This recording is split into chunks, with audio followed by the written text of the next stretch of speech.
This video is brought to you by EXSC2007 Group 5. My name is Fred. I am a primary school teacher. I have been playing soccer recreationally 1 to 2 times per week since a year ago.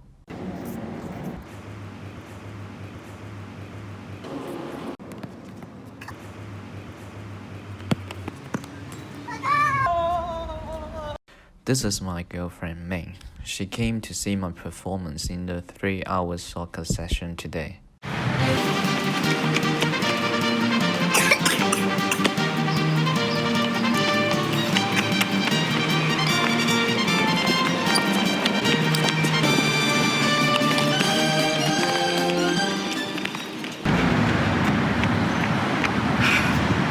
Why you are so weak?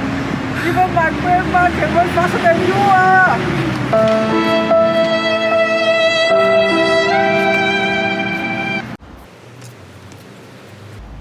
In order to become a strong soccer player and get my girlfriend back, I'm planning to go to the gym with a personal trainer, Daniel, thereby increasing my strength and agility.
Before prescription, we have conducted a series of the pre-exercise evaluation. There are several considerations in order to optimize testing results and safeguard Fred, such as beware of temperature and doing practice trials.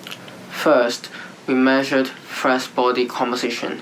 The results shows that his BMI and body fat are in the normal levels. His heart rate was measured at radial artery and was estimated at 68 bpm. The maximum heart rate derived from his age is 189 bpm. Considering the ideal intensity of exercise is from moderate to vigorous, the optimal heart rate reserved is from 30% to 59%, and the range of perceived exertion is approximately from 12 to 13. Therefore, we recommend him to start from light to moderate exercise, then proceed to vigorous exercises. And we have made a summary of Fred's profile. We also did fitness tests with Fred. We conducted a Bruce treadmill test to assess his cardiovascular fitness by estimating the VO2 max. Before the test, Fred was reminded all the necessary cautions. The formula to calculate VO2 max is shown in my left side, and it is graded as fair. For testing muscular strength, 1 repetition maximum tests were performed. Bench press and supine leg press tests were used to test for upper body and lower body muscular strength respectively. The score were shown on the right side as well. Fred was instructed to perform a push-up test for estimating muscle endurance. He was capable of performing 15 repetitions and was also graded as fair. Sit and reach test was done for testing the flexibility of his posterior muscles. Surprisingly, he was graded as good. There is the summary of this session.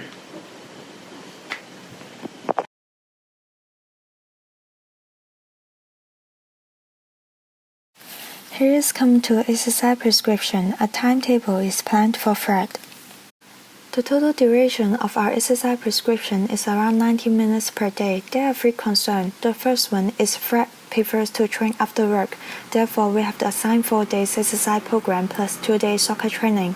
Second, as the recommended frequency of aerobic exercise is 5 days and flexibilities daily, we suggest Fred can perform the prescribed exercise during the soccer training. Thirdly, progression can be clearly evaluated within 10 weeks.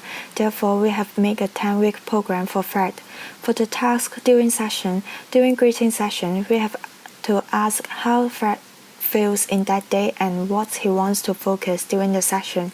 It is followed by warm-up, aerobic exercise, cool-down, muscular endurance exercise, agility training, and flexibility exercise. This will be further discussed in the followings.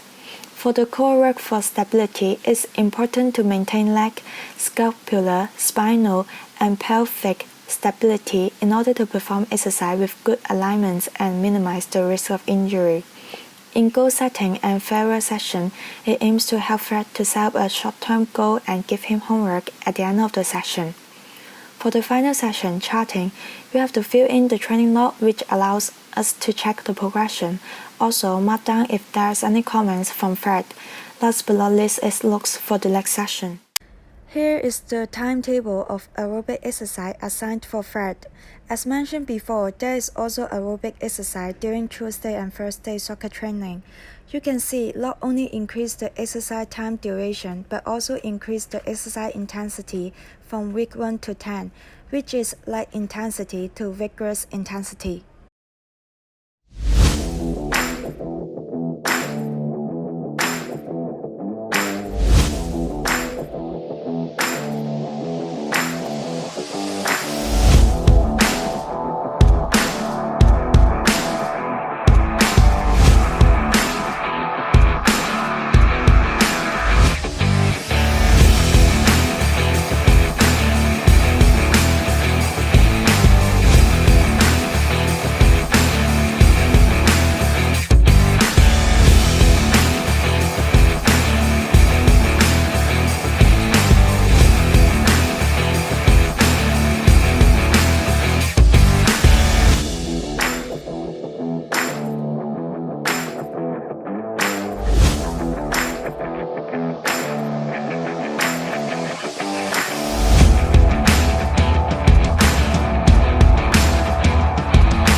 I am Maho Ying, and I'd like to talk about evaluation and follow-up. The purpose of follow-up evaluation is to assess the outcome of our patient relative to our exercise program. We hope to evaluate the effectiveness of our program, as well as gain new insights from our client. According to WHO's evaluation policy, the definition of evaluation includes the following. First, to focus on expected and achieved accomplishments and examine cause and effect. Second, to provide evidence for us to further support our client and provide recommendations. Lastly, it serves as a key component of our program cycle and is not an end point. Evaluation is important as it provides input to strategy setting. It serves as a valuable opportunity for us to communicate with different stakeholders, as well as implement changes and modifications. For Fred, we hope to include training logs as well as scheduled face-to-face meetings as part of his follow-up regimen. Keeping a training log would help Fred keep track of his exercise routine, as well as allow us to know about Fred's condition during the period when he is away. Fred could include multiple items in his training log.